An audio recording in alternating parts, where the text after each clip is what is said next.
vai mediar aqui o evento dessa noite. Como é a nossa última noite juntos, infelizmente, né? A gente queria só pontuar algumas coisas com vocês. Primeiro explicar um pouquinho o que é o SAJU, né? O que está acontecendo nesse curso, qual é o nosso objetivo. Não sei se todo mundo está familiarizado com esse conceito, mas o SAJU é um grupo de extensão popular aqui da Faculdade de Direito. Isso significa que a gente tenta construir, trabalhar o conhecimento que a gente constrói dentro da academia, né? Que normalmente dentro da Universidade Brasileira costuma ser um conhecimento não baseado na realidade, né? Não voltado para os problemas do povo. A gente tenta trabalhar esse conhecimento em diálogo com o conhecimento popular, pautando o direito, né, no nosso caso, como uma ferramenta de emancipação, uma ferramenta que sirva para as necessidades da população, assim. Então a gente faz, ao mesmo tempo em que a gente faz uma disputa do conhecimento que está sendo produzido aqui dentro, né, tentando influenciar a formação de todos os estudantes para que a gente tenha uma universidade que não sirva ao mercado, né, mas sim sirva ao povo brasileiro. Nesse sentido, assim, mais na prática, né, a gente trabalha dentro do conceito de educação popular do Paulo Freire, que está hoje se revirando no túmulo, né, com essa proposta de reforma do ensino médio aí por medida provisória, que é exatamente colocar em diálogo esses conhecimentos, né, popular e acadêmico, para construir um novo conhecimento que seja útil tanto aos movimentos sociais, com que a gente trabalha, quanto para os acadêmicos e acadêmicas de direito. A gente do SAJU, ele trabalha em 5 frentes de atuação. A gente é da frente cidade, que vai lidar com a questão do urbanismo, com mais enfoque para a questão de moradia. A gente está com um projeto agora junto com os movimentos de moradia das ocupações aqui do centro, fazendo um curso de formação política para os jovens das ocupações, está muito massa.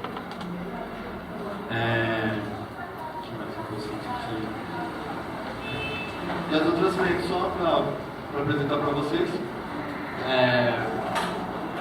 a gente tem uma frente que trabalha com a população carcerária e seus familiares, uma frente que trabalha com comunidades indígenas. Aqui em São Paulo estão fazendo trabalho ali na aldeia do Jaraguá, uma frente que trabalha com cooperativas de catadores e catadoras de recicláveis, e uma frente que trabalha junto com o movimento LGBT, o SAJU. E também é importante dizer que o movimento que a gente faz aqui de extensão, ele não é restrito a nós, né, na Faculdade de Direito. Existem outros grupos de extensão dentro da USP, como Educar para o Mundo nas Relações Internacionais, a Incubadora Tecnológica de Cooperativas Populares, e outros SAJUs ao redor do Brasil que compõem a Rede Nacional de Assessoria Jurídica Universitária, a RENAJU, que é a filha mais nova da RENAP, assim, a gente gosta de acreditar que somos. E aí, sobre o curso, né? A gente sente que existe uma demanda aí pela formação dentro do direito urbanístico, porque dentro do rol dos direitos que são garantidos na nossa Constituição, por enquanto, principalmente os aplicadores do direito, eles dão mais enfoque quando há um embate, né, de direitos, assim, o direito à moradia versus o direito à propriedade, por exemplo.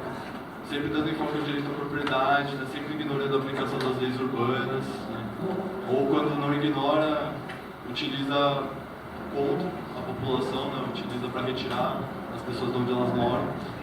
Parte disso é por causa de um projeto político, né, elitista para a cidade, mas parte disso também é por um desconhecimento, assim. Então a gente faltou levar esse conhecimento jurídico do direito urbanístico para mais pessoas. Aí a gente propôs essa evolução dentro do curso, né? Que era a gente começar falando de como se constrói as cidades dentro do capitalismo, passar para o modelo constitucional de direito urbanístico, né? E os instrumentos mais concretos e infraconstitucionais que dão aplicabilidade, né, para o direito urbanístico, os instrumentos de transformação da cidade, onde a gente buscou discutir um pouquinho do momento que a gente vive, né, de qual projeto que o capital está colocando aí para a cidade no mundo, né, esse projeto das cidades globais aí. E aí hoje talvez mais importante é como a gente enfrenta tudo isso, como a gente coloca o nosso projeto de cidade em pauta, como a gente vence o projeto de cidade do capital.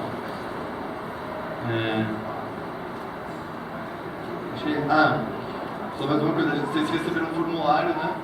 Esse formulário que a gente está tentando conhecer um pouco vocês, que é saber quem é que está aqui fazendo discurso com a gente, porque a gente já está pensando, né, na possibilidade de fazer um segundo módulo, e aí saber para onde a gente direciona e como a gente quer sempre diversificar o público que está vindo. Então é um pouco por isso. E também explicar, a gente vai estar passando um chapéu aí de contribuição financeira, né, porque infelizmente a universidade ela não dá apoio para a extensão, apesar de a gente fazer parte do tripé constitucional da universidade, então a gente precisa recorrer a esse tipo de método, né? Mas não se sinta coagido a dar o que você não tem. O chapéu vai estar rodando. E é isso. Agora eu vou só vou apresentar a mesa. Eu e o Bruno somos alunos aqui da casa. A gente faz o Estágio da Cidade e a gente vai começar as aulas com a Amanda, que ela é graduada pela casa, ela é ex-SAJU, então ela fez essa extensão quando ela estudava aqui, e ela é mestranda pela FAO.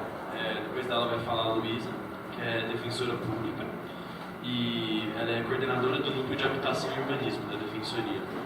E por último vai falar o Alexandre, que ele é advogado e mestre pela Unicamp.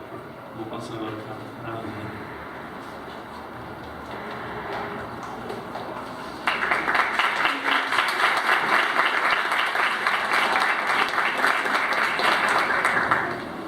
Boa noite.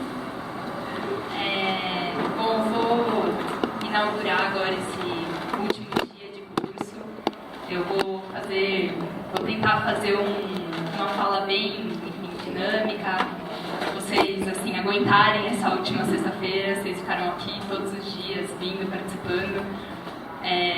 Então, enfim, espero que vocês acompanhem e gostem da fala. A ideia da minha fala, e por isso mesmo que eu vou ser a primeira, é fazer um apanhado geral sobre esse histórico de lutas e resistência dos movimentos populares, né? A ideia é, de alguma forma, eu bem rapidamente falar sobre como vem sendo esse histórico desde a década de 70 dos movimentos, passando aí por esses últimos anos, falar um pouco da atualidade e, quem sabe, se der tempo, falar um pouquinho do SAJU, porque, enfim, como eu fui ex-SAJU, como eu sou ex-SAJU, também dá para puxar um pouco a sardinha aqui para o nosso lado, né? Bom, eu queria começar minha fala trazendo um ponto que ele foi muito destacado, principalmente no primeiro dia aqui de curso, que é o ponto de que a cidade, sendo ela produzida socialmente, ela é o locus da própria contradição do capitalismo, né? Isso ficou muito claro no primeiro dia de curso, que a cidade ela é um produto do capitalismo, e como qualquer outro produto do capitalismo, ela é funcional ao modo de produção capitalista, né? E ela reproduz na sua própria espacialidade as contradições inerentes do modo de produção, sejam elas as contradições de gênero, de raça ou de classe, né? O conflito, nesse sentido, ele é muito presente na produção da cidade. Ele está aberto, ele está dilacerado na produção da cidade, justamente porque essas contradições elas estão muito claras e muito bem colocadas, né? E por isso que tanto se reitera que a cidade é o espaço da luta de classes, que, enfim, que ela não só faz parte, mas ela também é a luta de classes, né? Aí, enfim, depois que eu terminei de assistir o primeiro vídeo, eu fiquei pensando, poxa, talvez seria muito mais reconfortante a gente continuar pensando que a cidade era só um cenário onde, na verdade, as coisas estavam dadas e a nossa vida real estava acontecendo. Ou talvez fosse muito mais reconfortante a gente pensar que existem essas catracas invisíveis na cidade que tornam elas segregadoras. E daí eu estou falando das catracas invisíveis, não porque eu discordo do tema dessa expressão das catracas invisíveis, mas porque quando a gente fala de catraca, parece que é uma coisa que colocaram lá e que não tem nada a ver com a gente, né? Então assim, puta, aquela catraca tá lá, enfim, não tem muito o que eu fazer. E acho que pensar a cidade desses dois modos poderia ser muito mais reconfortante, mas seria colocar uma venda sobre nossos olhos, né? Acho que ao longo do curso, o que foi muito explicitado é que a cidade está em disputa, né? E entender que a cidade está em disputa é entender também quais são os atores que estão disputando essa cidade, né? Se a gente pode falar em catracas invisíveis, a gente não pode falar de atores invisíveis, porque, pelo contrário, eles estão muito visíveis aí nessa disputa da cidade. Se a gente pode dizer que, de um lado, tem forças sociais, como, por exemplo, o capital imobiliário e o capital financeiro, os grandes proprietários de terra, o capital das grandes incorporadoras e construtoras, que são aqueles capitais que estão olhando a cidade de uma maneira a explorá-la, de uma maneira de usá-la, de encará-la como um valor de troca. De um outro lado, a gente tem um time que é o time dos moradores da cidade, né, que estão olhando a cidade de maneira a usá-la, de maneira a usufruí-la, né.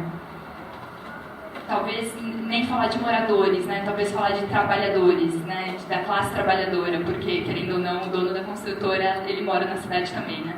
Mas esse time formado pela classe trabalhadora mesmo, que tem um outro olhar sobre a cidade.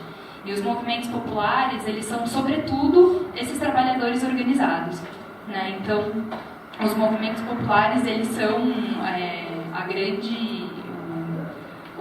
o agente mais simbólico desse time que olha a cidade na sua forma de uso. E é importante a gente saber sobre esses atores que estão disputando a cidade, né? Se a gente, quando a gente olha para os conflitos mais localizados da cidade, esses atores eles vão saltando aos nossos olhos, né? E mesmo que a gente conheça eles, muitas vezes eles vão usar artifícios, eles vão usar estratégias de lutas e formas de lutas extremamente diferentes, porque eles têm poder econômico e poder político muito diferente, né? Então, dando um exemplo um pouco da experiência que eu tive trabalhando na lei de zoneamento esse ano, por exemplo, se você tem um terreno no meio da cidade que ele tem remanescente de Mata Atlântica, que acreditem, existem terrenos em São Paulo que ainda tem remanescentes de Mata Atlântica.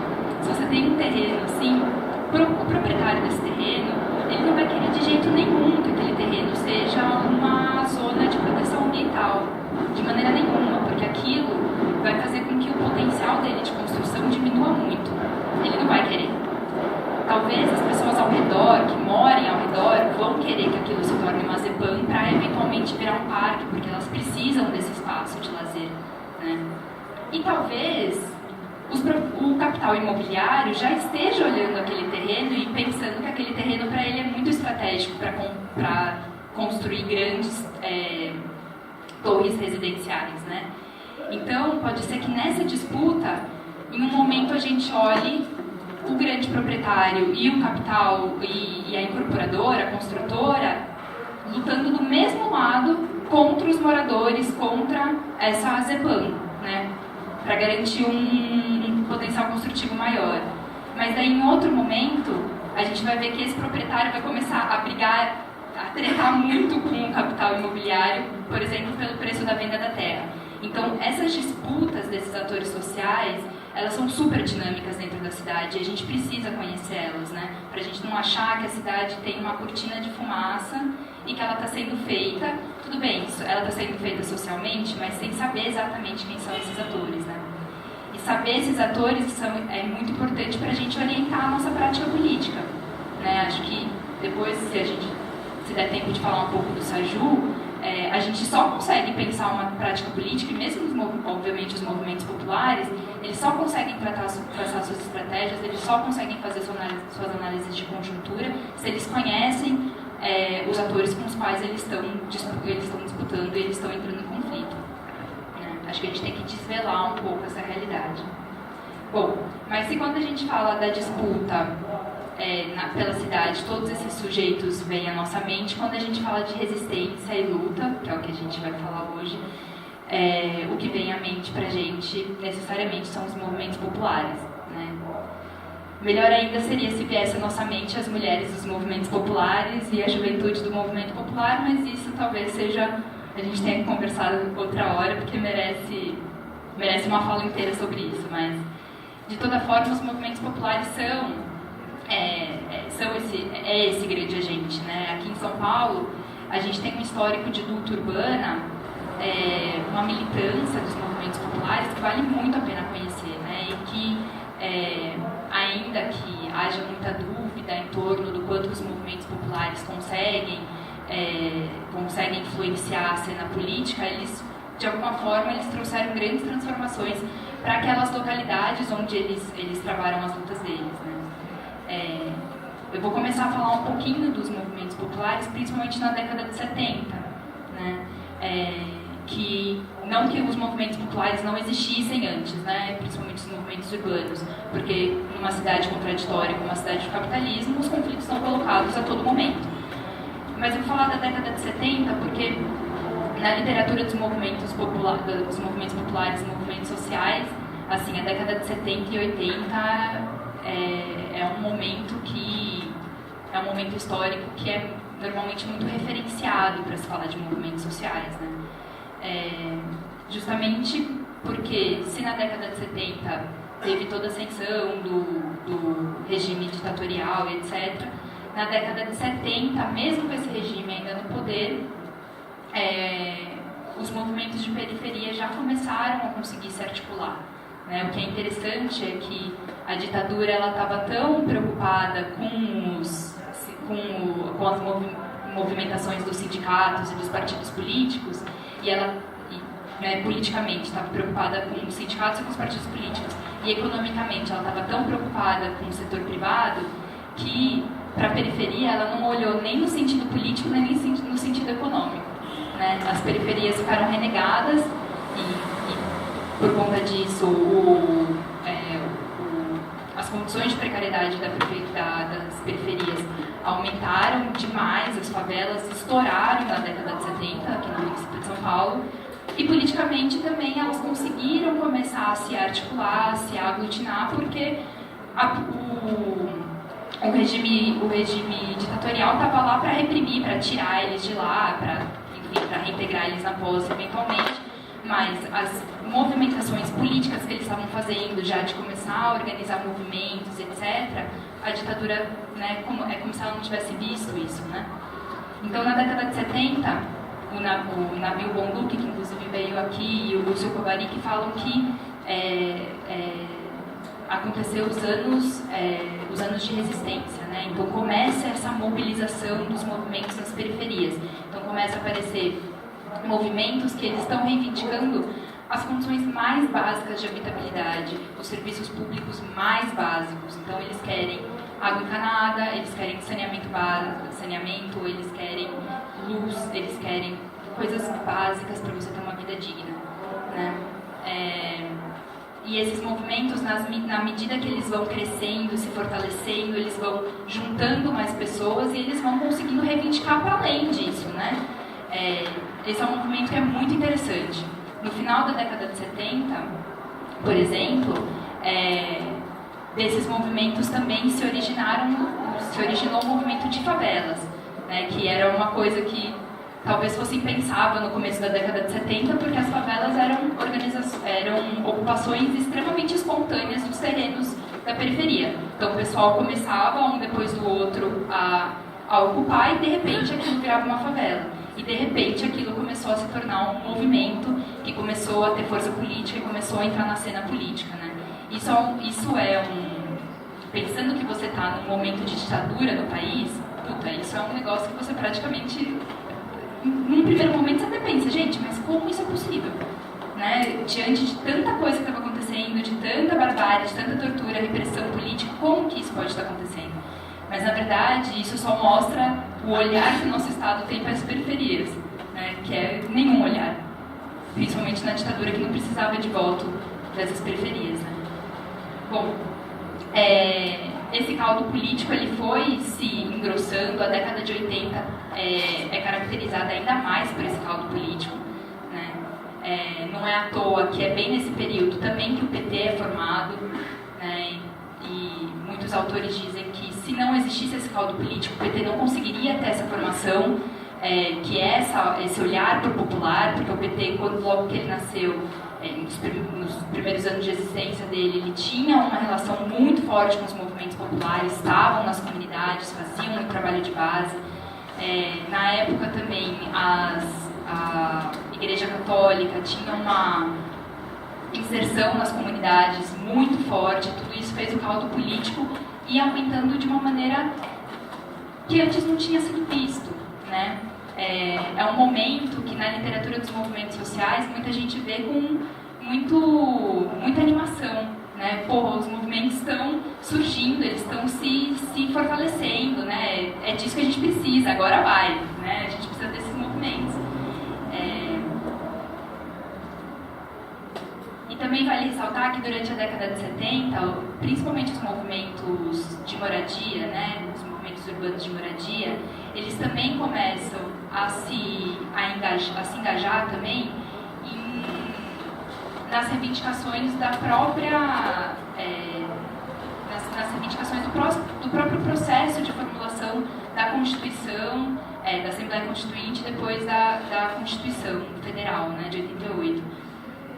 Quando a gente pensa nesse caldo, olhando agora de fora, né, a gente pensa, bom, são movimentos que eles estão se fortalecendo, eles estão conseguindo minimamente melhorias de vidas para eles. Quando você consegue uma melhoria de vida, é claro que aquele movimento se fortalece ainda mais, junta mais pessoas que estavam vivendo nos aluguéis, nos cortiços, vão para as periferias para se juntar a esses movimentos, e daí você consegue trazer esse debate político para a pauta, e além disso você começa a ter, a partir dessa movimentação dos movimentos populares, você começa também a ter um fortalecimento dos movimentos sindicais e um enfraquecimento do regime ditatorial, né? Então tudo isso é um processo dialético super importante, que vai culminar com a abertura para um Estado democrático, né? Então em 88, 87, 88, quando começam as discussões para a nova Constituição, os movimentos populares eles entram também nessa discussão, né? Eles querem fazer parte disso, não é um momento que eles podem fazer parte disso. Os movimentos populares de moradia se juntam com várias outras entidades e eles propõem uma emenda constitucional da reforma urbana, que assim ficou em discussão há muito tempo e que, enfim, no final ela se tornou os artigos 182 e 183, quer dizer, muito menos do que eles estavam propondo, mas querendo ou não é uma vitória, né? Você pensa, pô, antes eu tinha um Estado ditatorial que eu olhava ele como um inimigo, hoje eu tenho um Estado que é um Estado novo, é um Estado que eu estou fazendo parte da formulação dele, né? Eu estou podendo fazer parte dessa formulação dessa nova Constituição, e esse Estado está vindo com princípios do Estado Democrático de Direito, quer dizer, era um clima de esperança, né? Principalmente dos movimentos populares e nos movimentos populares, que era difícil de segurar, né? Tinha muita coisa ali que estava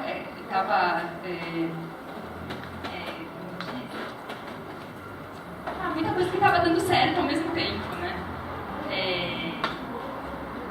E depois com a abertura democrática e com os primeiros governos, depois até a entrada do Lula, a percepção que a gente tem é que, e daí retomando um pouco do que o professor Massoneto falou, se você tem lá na Constituição uma gramática do estado de bem-estar social, se você tem uma gramática, se você olha a nossa Constituição e você pensa, nossa, o nosso Estado realmente ele vai garantir todos os direitos sociais de educação, saúde, moradia, está tudo lá, né? Está tudo lá na nossa Constituição. Se você tem essa gramática, ao mesmo tempo você tem um Estado que, apesar dele parecer ser um Estado novo, de aparentar ser um Estado que estava sendo construído socialmente e que era um Estado diferente daquele Estado da ditadura, ele na verdade é o mesmo Estado, né? Como o professor João bem falou no primeiro dia também, o Estado patrimonialista brasileiro não mudou e não vai mudar de uma hora para outra. É o mesmo Estado, são as mesmas elites que estão no poder, né? Então, apesar de você olhar para aquela Constituição e ela ter positivadas diversos direitos e, enfim, vários princípios que, olhando, parece que a sociedade brasileira vai mudar muito nos próximos anos, o que a gente percebe é que o Estado brasileiro não fez essa mudança e que, pelo contrário, ele colocou em prática uma política neoliberal super rigorosa que não tinha nenhuma vinculação com a efetivação de direitos sociais, né? E os movimentos populares, depois desse momento de esperança, eles começam a ver essa contradição. Pô, se as coisas estão lá, elas estão positivadas, o direito à moradia está na Constituição, o que está acontecendo que ele não está sendo efetivado? Então, nesse momento, muitos autores eles vão colocar que os movimentos populares eles vão ter uma luta muito olhando para o Estado, pedindo a efetivação do direito, então cobrando o direito, usando o direito, se acobertando pelo direito, né? Então falando, não, os meus direitos eles estão lá na Constituição, preciso que eles sejam efetivados, ou senão, eu preciso de novas leis, eu preciso de leis que regulamentem, por exemplo, os artigos 182 e 183, que depois vai virar o Estatuto da Cidade, eu preciso de políticas públicas, Estado, faça isso. Então é como se os movimentos populares se voltassem muito para o Estado, pedindo que o Estado efetivasse aqueles direitos, sendo que, na prática, o Estado ele tinha uma outra concepção, né? Uma concepção neoliberal que não passava nem perto dessa efetivação. Aí, de novo, veio um pouco um clima de esperança, né? Porque daí, em 2001, você tem o Estatuto da Cidade, que é uma lei que ficou anos parada, que ficou anos em votação, que os movimentos fizeram muita pressão para ela ser votada. Em 2001 ela foi votada, em 2002 Lula venceu a eleição, em 2003 ele assumiu. Então foi um momento novamente de esperança, né? Porque se antes os movimentos olhavam para o Estado e falavam, putz, esse Estado tem tudo para efetivar, ele só não efetiva, só pode ser porque não tem vontade política. Quando olha para o Lula, diz, ou ele tem muita vontade política, né? Então, nesse momento,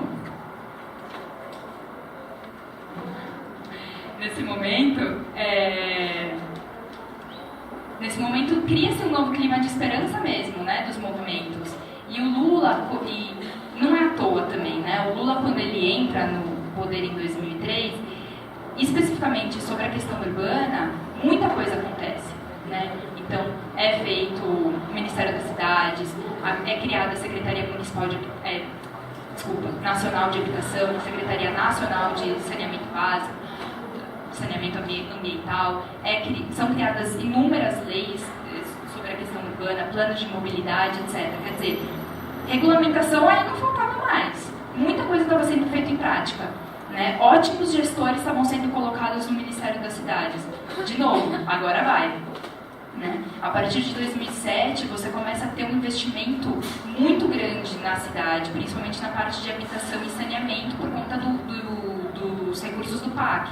E depois com Minha Casa Minha Vida. Quer dizer, não era só uma esperança de que estava tudo acontecendo no momento certo, mas também porque muita coisa parecia estar sendo feita. E contraditoriamente, e daí isso é uma coisa que a professora Hermínia Maricato fala muito e que, enfim, se eu pudesse recomendar um livro para vocês, eu recomendaria um livro que chama Para Entender a Crise Urbana, da Hermínia, que é um livro super didático. Ela vai falar, de maneira muito paradoxal, nesse momento é o momento que as cidades brasileiras se tornam mais desiguais e é o momento que as cidades brasileiras se tornam mais contraditórias. Porque você tem um aumento vertiginoso da especulação imobiliária e fundiária, e você tem um aumento absurdo do preço dos aluguéis e um aumento absurdo do preço da terra, né? Eu não vou lembrar de cabeça esse dado, eu deveria ter trazido para vocês, mas o valor dos aluguéis de São Paulo e Rio de Janeiro, dos aluguéis não, da terra de São Paulo, do metro quadrado de São Paulo e Rio de Janeiro, são os mais caros do mundo. Tipo, é uma coisa absurda, né? Quando a gente sabe que é caro, né? Quando a gente paga o aluguel, a gente sabe que é caro, mas quando a gente começa a comparar com outras cidades do mundo, é exorbitante, né? Então, esse momento, que é um momento que tudo poderia estar dando certo, é um momento que as cidades se tornam ainda mais contraditórias, né? E os movimentos, ainda que percebendo muito essa contradição, percebendo muito esse aumento da segregação e o aumento da especulação, o que muitos autores, inclusive a Hermínia, vão colocar é que os movimentos eles acabam se retraindo, eles acabam direcionando as lutas deles para esferas mais institucionalizadas. Porque, dentre todas essas coisas que os primeiros anos do governo Lula fez também muitos espaços institucionalizados de participação popular. Né? Então, os movimentos eles acabam indo para esses espaços, entendendo que são esses espaços que devem ser ocupados. Né? Indo para os gabinetes, entendendo que, poxa, os gestores do PT são os melhores gestores que a gente poderia ter, então é com eles que a gente deve conversar. Né? Então, eles vão para os gabinetes, eles vão para esses espaços institucionais e eles vão, inclusive, muitas lideranças históricas do movimento de moradia, principalmente, eles passam a ocupar cargos dentro dos gabinetes, né? Cargos comissionados no governo federal. E isso faz com que o movimento se retraia. Né? Eles falam que o movimento acaba ficando anestesiado. Se antes os movimentos eles olhavam o Estado, cobrando o Estado, pedindo o Estado, reivindicando o Estado, de alguma maneira eles dão um crédito ali para o Estado. Né? Putz, não, tudo bem, a gente sabe que está difícil a coisa, vamos tentar por outras vias, vamos tentar nesses espaços de participação, vamos dialogar e dialogar e dialogar e dialogar e dialogar até não poder mais. Né? Então, muitos autores eles vão trazer essa perspectiva dos movimentos, dizendo que nesses últimos anos do governo Lula, enfim, Dilma, os últimos anos do lulismo, os movimentos urbanos eles se anestesiam, né, e eles entram na máquina. E daí o que é muito interessante, e daí assim, vocês estão percebendo que minha fala faz assim, né? Tem os momentos de esperança e os momentos nem tanto de esperança, e depois vem um momento de esperança de novo e outros momentos de recaída. E daí esse é um novo momento de esperança que é 2013. Né? 2013 ele vem para abalar totalmente esse momento dos movimentos, essa anestesia dos movimentos. O movimento que continuou anestesiado depois de 2013, aí a gente já é outra história. Né? Não tem como ficar anestesiado. 2013 ele vem com uma característica de luta muito diferente das lutas que estavam acontecendo nos últimos anos. Né? E isso é super importante de dizer. Os movimentos, né, o pessoal fala muito, né? Putz, molecada na rua, é a juventude na rua que olha para um Estado de uma maneira muito diferente. Isso é muito interessante. Né?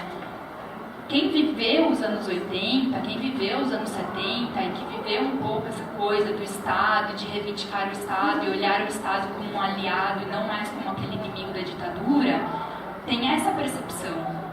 A juventude, muitos dos jovens, eles olham o Estado e eles veem, na verdade, o policial. Ele vê o policial que está batendo nele, ele vê o policial que está assassinando os amigos dele na periferia, ele vê o policial como uma força repressora. Ele não vê mais o Estado como aquele Estado que é o Estado que está junto com ele num Estado democrático. Não, o Estado está totalmente diferente para essa juventude. E isso foi muito reforçado, né? O Estado reforçou muito isso durante as manifestações com essa repressão, que inclusive agora já foi denunciada em órgãos internacionais, etc. E que a gente viveu. Né? Então, é uma concepção totalmente diferente de luta. Totalmente diferente. E você não está lutando para pedir uma audiência pública, você não está lutando para criar um novo espaço institucional de participação popular, você não está lutando para ter uma reunião no gabinete do prefeito, no gabinete do secretário, ou no gabinete do assessor, ou no gabinete de quem quer que vai receber vocês. Você está lutando por uma outra coisa. A sua luta enquanto não baixar o valor da passagem, eu não vou sair da rua. Não adianta você querer marcar reunião comigo, não adianta você querer ir numa audiência que vai falar que 2, 3 pessoas de um ato de 20 mil pessoas vão poder comparecer. Então você muda totalmente essa lógica de reivindicação social e isso vem com uma força muito poderosa. Acho que, enfim, não sei, mas eu arrisco dizer que pouquíssimas pessoas, se não nenhuma, não tiveram um momento de discutir Black Bloc ou na sala de casa ou no bar com os amigos, sabe? A questão das reivindicações populares, dos movimentos, elas voltaram para a pauta política de uma maneira muito forte. Mesmo a grande mídia tentando esconder de toda forma, quando você ocupa o espaço público e você faz a luta prioritariamente no espaço público, não dá para não ver o que está acontecendo. Ainda que você queira fechar os olhos. Não dá para os moradores lá, sei lá, da Rebouças, que não querem saber do protesto, não verem que o protesto está acontecendo, porque eles estão sentindo o cheiro da bomba de gás. Eles estão vendo a polícia passar no camburão, né? Não dá para negar isso. Então você coloca uma outra lógica de reivindicação social. Você ocupa o espaço público. Você sai do gabinete e você vai para o espaço público. E no espaço público, todo mundo pode entrar, todo mundo pode vir. E além disso, se houver qualquer tipo de repressão, é muito mais fácil disso ser mostrada, né? Quantos de nós a gente viu, a gente fez vídeo durante as manifestações, a gente viu, enfim, todo mundo se tornou jornalista, se tornou veiculador de agressão, né? Porque o espaço estava aberto. Então é uma outra perspectiva. 2013 abre isso muito forte e coloca como um horizonte uma nova forma de luta, né? Claro que o processo de 2013 foi muito importante. Muitos dizem que o final de 2013, que o final de 2013 foi acochinhado, né? Foi a direita se abocanhou de todo esse processo e se fortaleceu e, enfim, depois percebeu que a cena política estava muito mais pungente do que ela imaginava. E daí, a partir dos discursos de crise econômica, culminaram para o golpe que a gente está vivendo hoje. Mas o processo de 2013 foi muito importante, ele não pode ser esquecido, né? E, enfim, hoje as lutas populares, elas estão no nosso dia a dia, né? Elas estão no nosso dia a dia. Tipo, não é uma coisa que está relegada mais às periferias, não é uma coisa que às vezes você ouve dizer que está acontecendo uma manifestação. Tipo, a cidade, ela vive essa manifestação, a cidade muda pela manifestação, né? Enfim, acho que a gente pode conversar sobre isso mais tarde, porque eu só tenho 5 minutos. Teria muito mais coisa para falar, na verdade, né? Mas acho que só queria ressaltar uma coisa que eu queria falar para vocês desde o começo.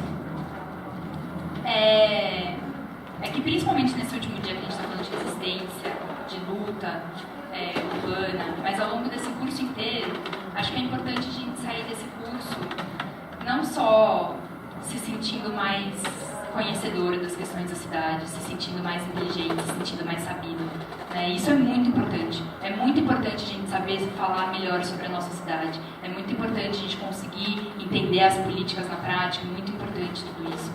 Mas eu acho que, especialmente hoje, é importante que a gente saia do curso tendo a sensação de que também a gente precisa desenvolver um novo olhar para a cidade, e a gente precisa desenvolver um outro olhar para as lutas que estão acontecendo nela, né? É importante isso, a gente precisa passar a olhar a cidade de outra forma. Não dá mais para a gente achar que a cidade é aquele cenário, não dá mais para a gente achar que as catracas são invisíveis, que outras pessoas colocaram, que a gente não tem nada a ver com elas, né? Se a cidade ela é socialmente construída, a gente faz parte desse social, né? E a gente faz parte dessa disputa.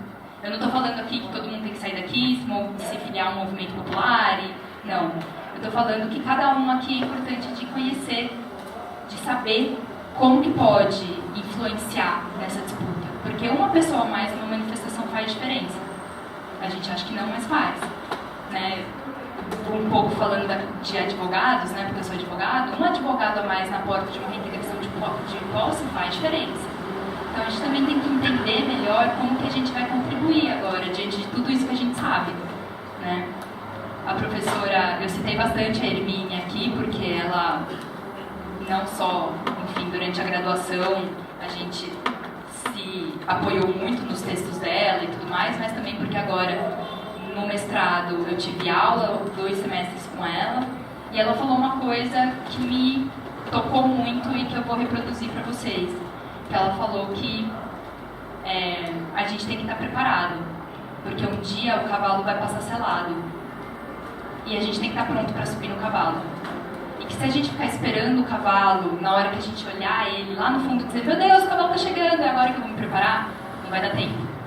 Então, mesmo que a gente passe uma vida inteira se preparando para uma coisa que talvez não venha do jeito que a gente queria, com a potencialidade revolucionária que a gente queria, a gente precisa estar preparado, porque esse processo de preparação é muito importante.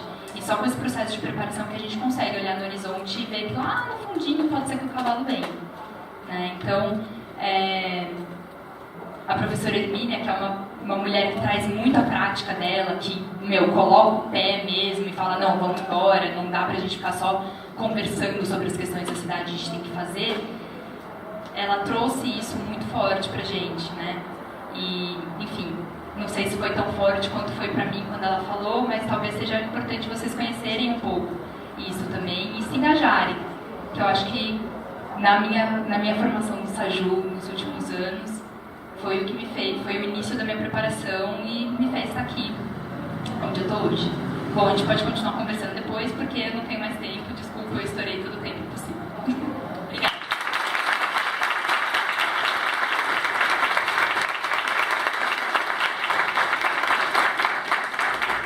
Agora vou começar a falar para Luísa.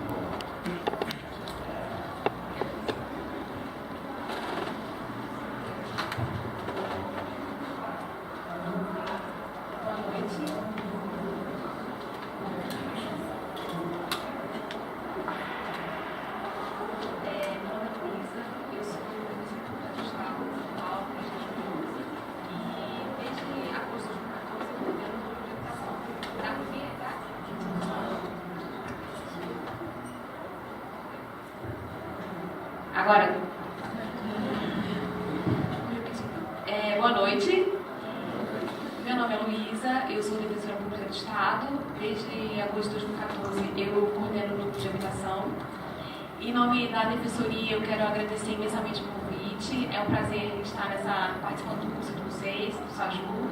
É um prazer ter sido convidada. Eu quero agradecer em nome da Leila, não sei se ela que foi quem me fez o convite diretamente. E eu conheci o SAJU através na Jornada da Moradia Digna, não sei se vocês conhecem, que é um misto de evento, de organização, de várias entidades, ONGs, instituições, grupos, coletivos, que buscam pensar e fomentar a educação e direitos da população mais vulnerável, mais dialogando com a fala da Amanda, mais invisível, e que elas tenham conhecimento dos seus direitos, e principalmente que elas transmitam, né, umas às outras as suas experiências e possam juntas buscar atingir os objetivos e os direitos. Eu quero cumprimentar a Amanda, que foi estagiária do núcleo, quando eu ainda era só colaboradora do núcleo. Fiquei encantada com a fala dela. Com o Alexandre, que a gente já atua em conjunto, né, também, já conheço o Alexandre. E quero novamente parabenizar o SAJU pelo evento, porque a gente fala muito lá na Defensoria, a gente tenta no núcleo fomentar espaços como esse. Esse mês, agora que está completando um mês, a gente fez um seminário na Defensoria e a gente fez questão de convidar diversos atores do Tribunal, do MP, do BDU, do Observatório de Remoções, da FAO, pessoas que pensam em trabalho a moradia, habitação, urbanismo, porque eu acredito que só assim a gente vai conseguir, né, entrar um pouquinho um na casa do outro e entender o que o outro está falando. Muitas vezes a gente conversa, discute aquela guerra nos processos paralelos e um não entende o outro, é uma confusão e nada é resolvido. A minha fala hoje, eu vou tentar falar um pouquinho da atuação da Defensoria, especialmente do núcleo de habitação. O núcleo de habitação, nós somos 8 núcleos especializados no âmbito da Defensoria Pública, um deles é de habitação e urbanismo.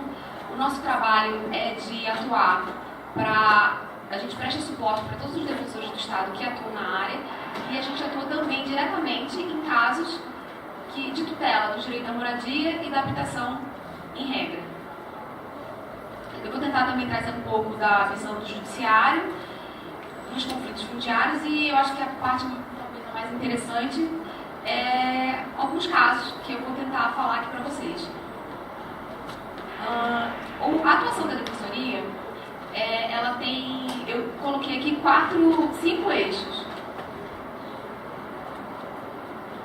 Não, acho que eu vou falar em pé, pode? Dá licença. Calma aí.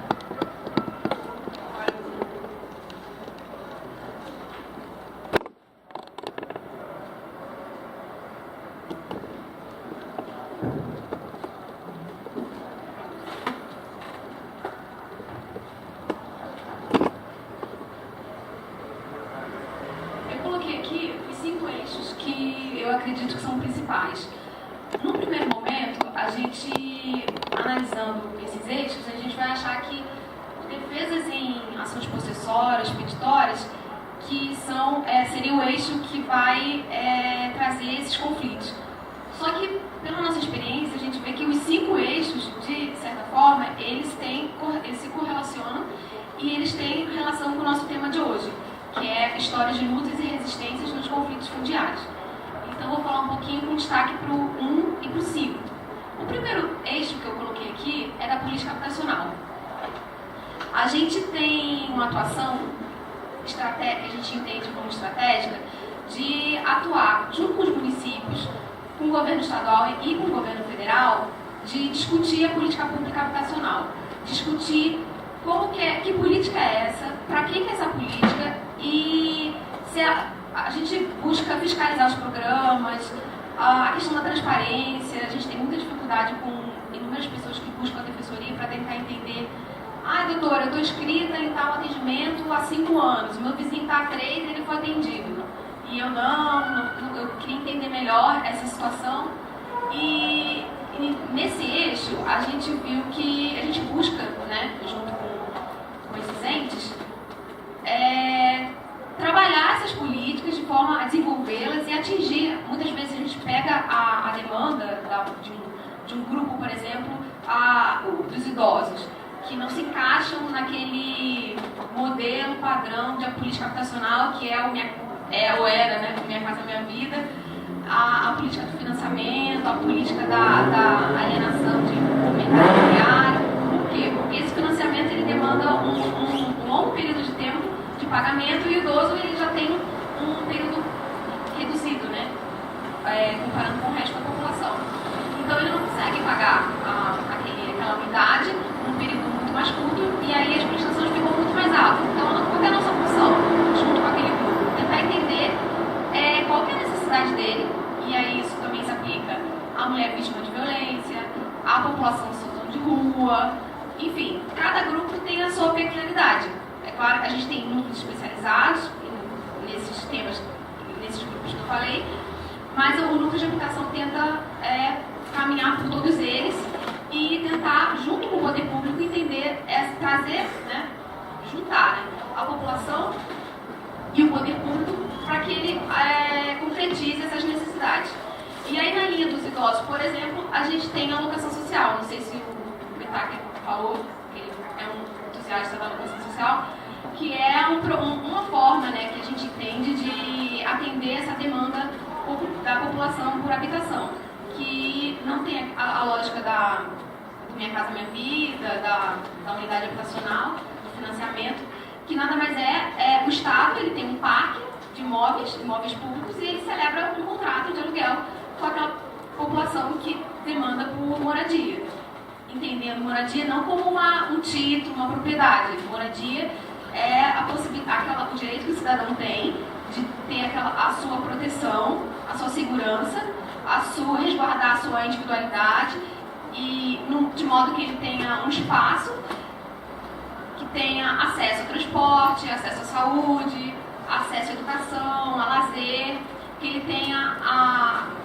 seja viável essa ida e volta para o trabalho, enfim, o sentido de moradia concreto, que a gente pode dizer que ele vai estar assegurado quando todos esses outros direitos eles são observados também. Então, na verdade, é só um exemplo, a alocação social. E dentro do que a gente entende de política habitacional. Eu coloquei aqui uns números. A política habitacional, a gente vê que a demanda é crescente, a construção, a oferta de unidades, ela corre, né, em sentido inverso, é bem reduzida, e a gente não tem não tem alternativas. Acho que eu vou trazer mais uma visão negativa, ao contrário isso é decepcionar muito minha professora.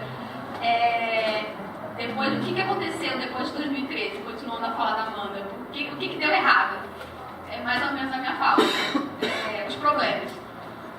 E com essa onda de Minha Casa Minha Vida, a lei 11977 de 2009, que trouxe também a possibilidade de regularizar a área verde, enfim, de fato a legislação, eu eu acredito que se a legislação for observada, já é assim, fenomenal. Porque o artigo 182 e 183 da Constituição, que trata da política urbana, é muita coisa, né? Eles são muito densos, então, e são disciplinados pelo Estado da Cidade. E a gente tem inúmeras leis, a política urbana, o capítulo da política urbana, que são só 2 artiguinhos, assim, mas de uma importância assim, incrível. O Estado da Cidade e algumas leis especiais, esparsas, se observados, vão fazer uma diferença incrível na tutela do direito à moradia, habitação e urbanismo. E, então, eu trouxe aqui o dado do IBGE de 2012, a gente não tem dados muito recentes, e que falava o seguinte, que sobre o déficit habitacional brasileiro, apontam que somente na região metropolitana de São Paulo existem 2 milhões de pessoas vivendo em aglomerados subnormais. Quando a gente fala em demanda habitacional, não é só aquela pessoa que não tem para onde, assim, acabou o trabalho e não tem para onde ir. A gente considera também como inserido nesse déficit quem, por exemplo, mora em cima do rio com o esgoto a céu aberto, sem problema. A gente pode considerar isso como uma situação normal, uma habitação ok. Então, uma coisa é aquele número de pessoas que não tem realmente para onde ir, para onde dormir. Outra é aquele número de pessoas que, além disso, que pese ter um endereço que fornece, são condições muito precárias. E aí esse número, esse déficit vai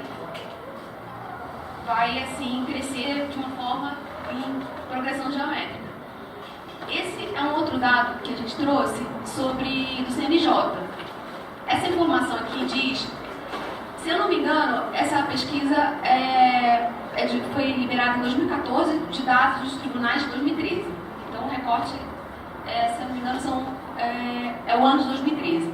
O CNJ tem essa função de trazer dados dos tribunais, do Poder Judiciário, para ver quais são os problemas e buscar soluções.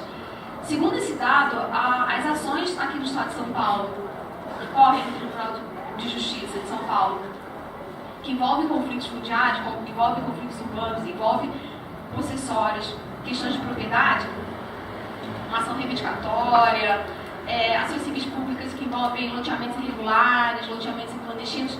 Essas ações elas estão em 5º lugar no maior número de ações de todo que correm, são processadas e julgadas no Tribunal de Justiça de São Paulo. Esse dado é de 2013.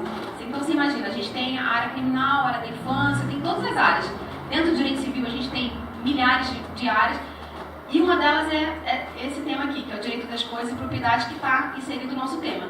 Esse tema está em 5º lugar na época, com 4.424.267 ações, só no ano. Isso aqui é um recorte só de 2013. E é um retrato de um pouco dos nossos conflitos. Essa outra informação que eu trouxe é uma informação que na época foi na linha presidente na época, presidente do Tribunal de Justiça. Ele deu uma entrevista na Folha em julho de 2015, dizendo que o Estado de São Paulo tinha mais de 160 mil ações que versavam sobre conflitos fundiários, das quais 35 mil correm aqui na capital. Hoje, se a gente quiser fazer, inclusive, um problema grande para a gente, até para a gente tentar ampliar a atuação da Defensoria nessa área, a gente precisa de dados, a gente precisa de números para saber quantos defensores a gente precisa, buscar ampliar esse número. Hoje, se a gente quiser saber quantas ações coletivas, quantas reintegrações pós-multitudinárias a gente tem no Estado de São Paulo, a gente não consegue. Quando você distribui uma ação, uma possessória, você distribui lá tudo interdito proibitório, manutenção de posse, reintegração de posse, loteamento, tudo isso entra num grupo só. Então a gente não consegue distribuir e determinar mais ou menos do que a gente está falando, qual que é o número de ações.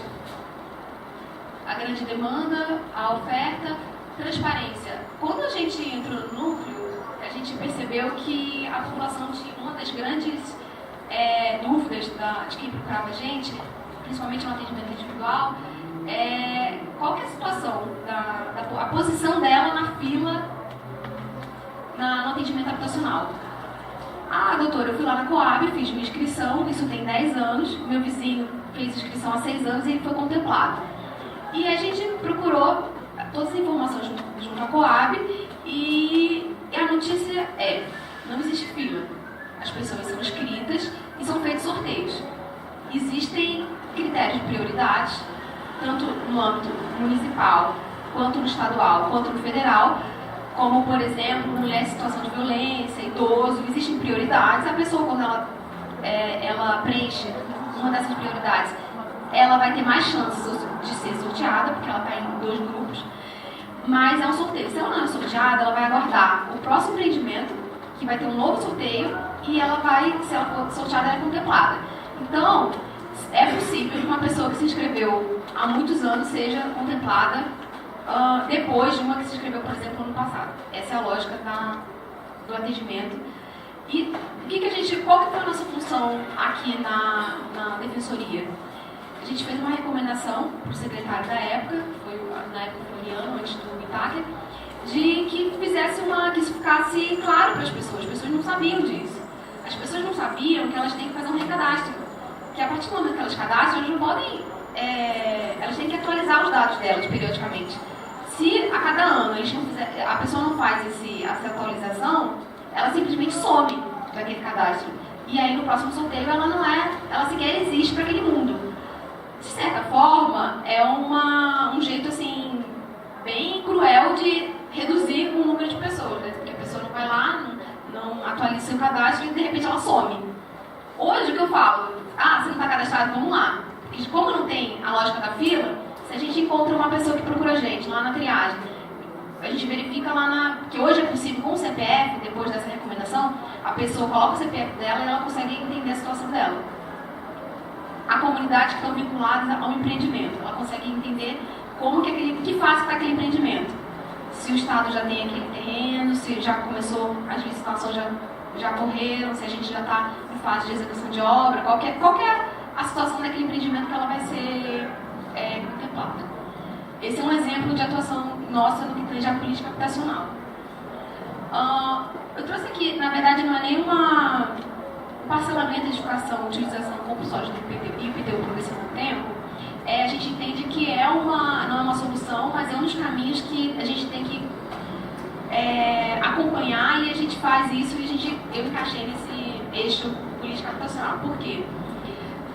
Não raro a gente passa por centro e vê imóveis vazios, ou então ocupados pelo movimento. É muito comum, muitos imóveis aqui no centro, vocês olham uma bandeira, provavelmente um prédio que ficou por anos desocupado e o movimento ocupou. Esses imóveis, a gente entende que eles não cumprem a função social.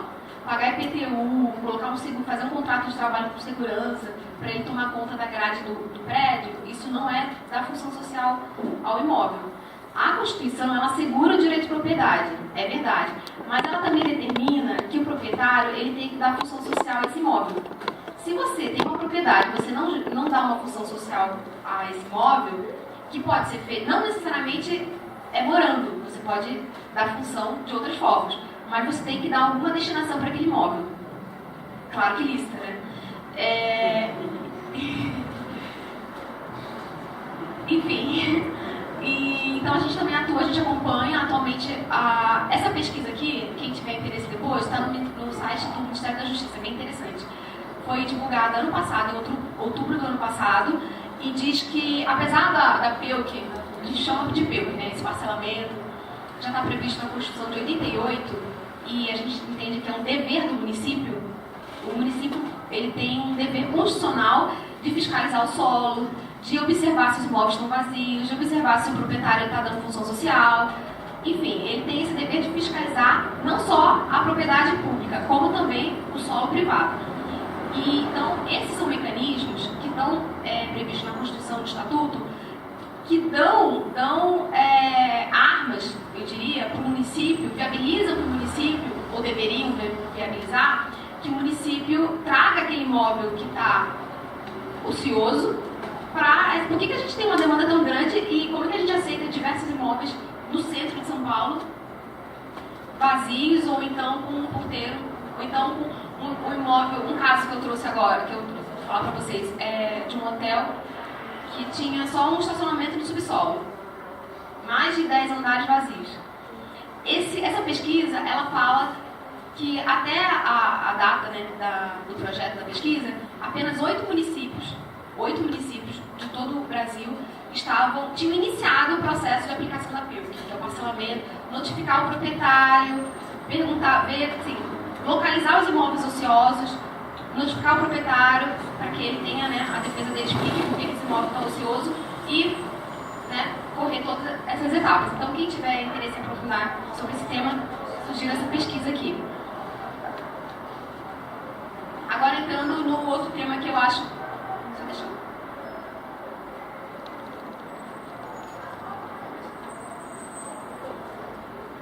Só para citar, eu falei um pouquinho da política habitacional.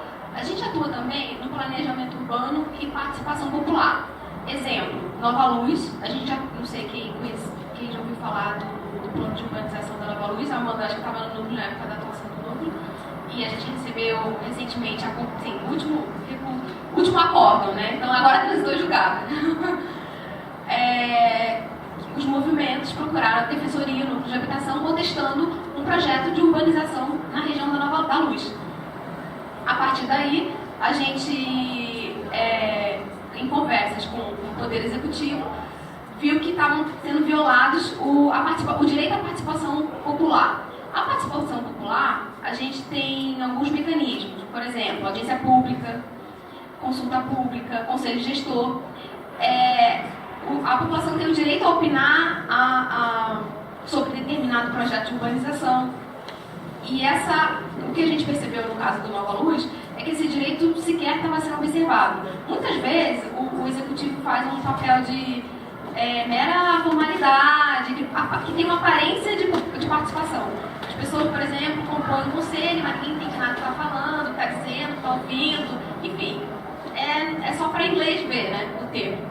E então a gente tem uma atuação nesse eixo também, e tem, eu acho, né, tudo a ver com o conflito urbano, uma vez que, por exemplo, se a gente está, que a Amanda estava falando também da discussão da lei de zoneamento, plano diretor, se a gente está discutindo o que a gente quer para a cidade, a gente está discutindo também o zoneamento, se a gente quer que mais ZEIs, se a gente quer mais áreas de proteção ambiental, ou se a gente quer que o meio ambiente ele tenha uma convivência, buscar uma convivência harmônica com as ocupações, por exemplo.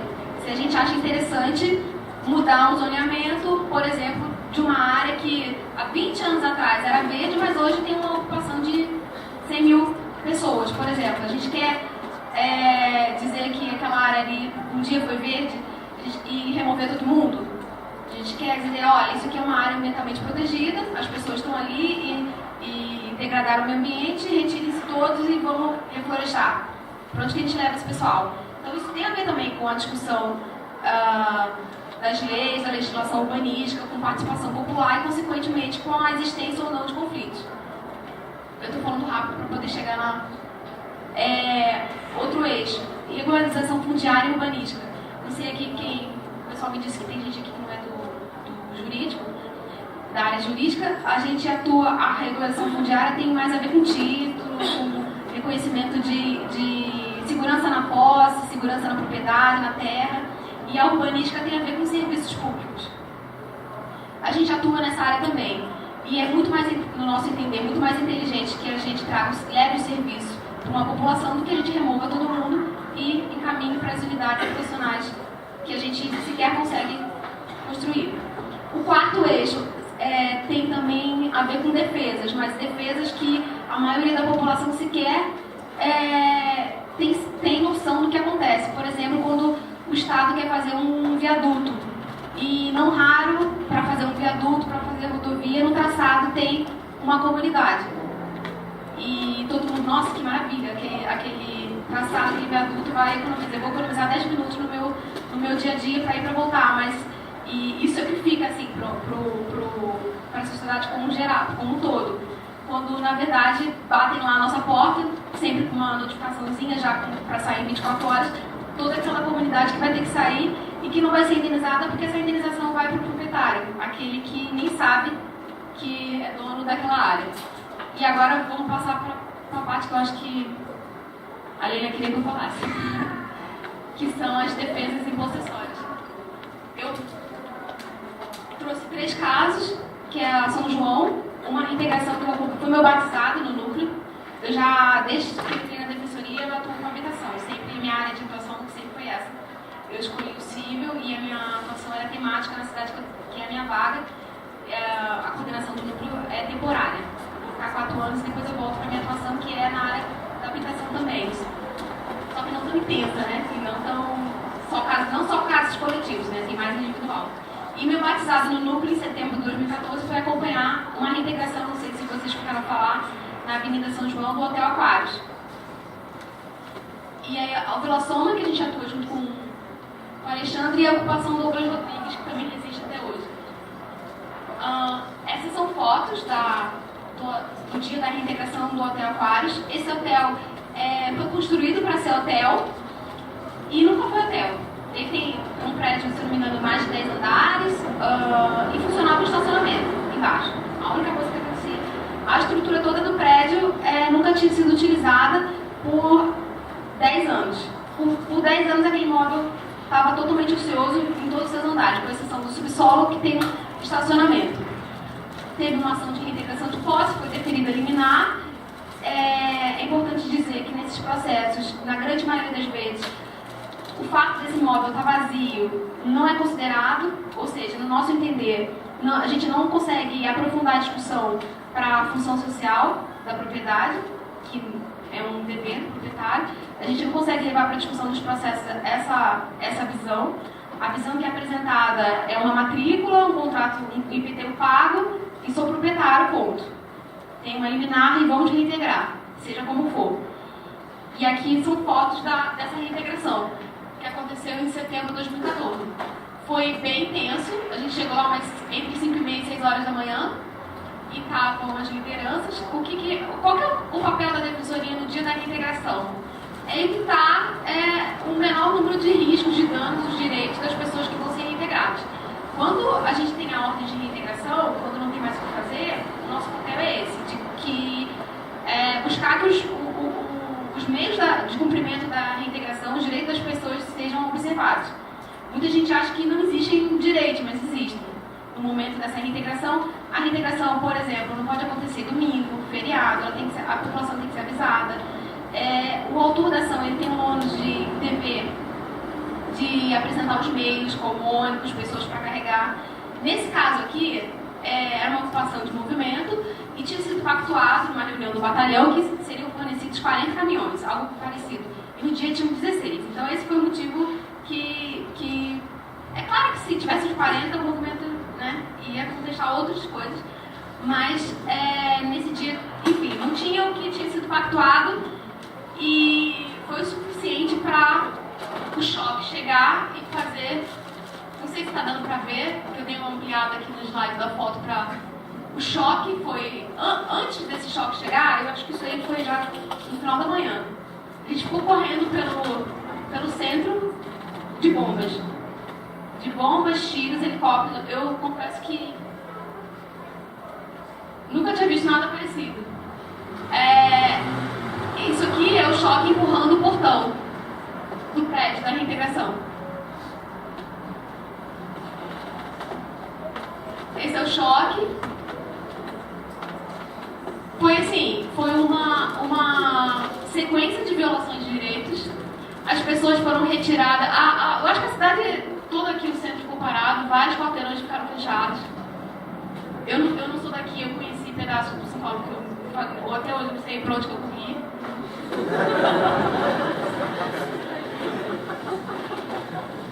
E outros prédios, as pessoas jogavam coisas Pra mim foi uma experiência muito chocante. Essa aqui já é pela Soma, eu vou deixar para o Alexandre falar que é uma atuação conjunta nossa. A defensoria já tem um outro viés, outras características que eu não vou conseguir falar. Aquela de movimento social no centro, tem uma outra conotação. Essa aqui foi uma ocupação mais espontânea, sem inicialmente estar, não sei se o Alexandre vai concordar comigo, sem inicialmente estar acompanhada por movimentos. Hoje em dia, como tem uma visibilidade maior, então interesses existem, né, e as pessoas chegam, né, muita gente aparece hoje em dia. Essa aqui é a Soma, que o Alexandre vai falar. A gente foi procurada pelo Alexandre, né? Você que foi lá em 2013 no núcleo, de 2013 para cá que a defensoria acompanha junto com o Alexandre, já com trânsito em julgado. não sei como a violação resiste ainda. Mas o que eu percebo é que quando eu acredito que nada mais vai, não tem mais o que fazer, a gente inventa alguma coisa e a reintegração não acontece. Eu confesso que esse caso, para mim, é bem emblemático, porque inúmeras vezes eu mesma me surpreendi com o que acontecia. Pode passar. Essas são fotos do Soma, o Alexandre vai falar melhor, vai falar da... Acho que esse é um caso mais conhecido, porque a gente conseguiu, né, suspender no STF. Mas até suspender no STF, eu acho que a gente já tinha feito tudo mesmo, assim. Conflito de competência, tem 3 ações, 2 ações civis públicas, reintegração, denúncia na Corte Interamericana, enfim. A Douglas Rodrigues também tira meu sono. É uma ocupação na margem do Tietê. Recentemente foi vítima de um incêndio, atingiu 400 casas, foi muito triste. O número que eu tenho, acho que faleceram 2 pessoas, não sei se esse número, acho que é esse, né? Essas são fotos da ocupação depois do incêndio, e eu não vou conseguir falar melhor dela, mas ela tem características assim, impressionantes a título de como os direitos são violados, como a autora da ação de reintegração de posse, ela faz parte de um grupo econômico que tem um débito de 1 bilhão com a União. Existe execução fiscal lá em Pernambuco tentando que essa dívida seja paga.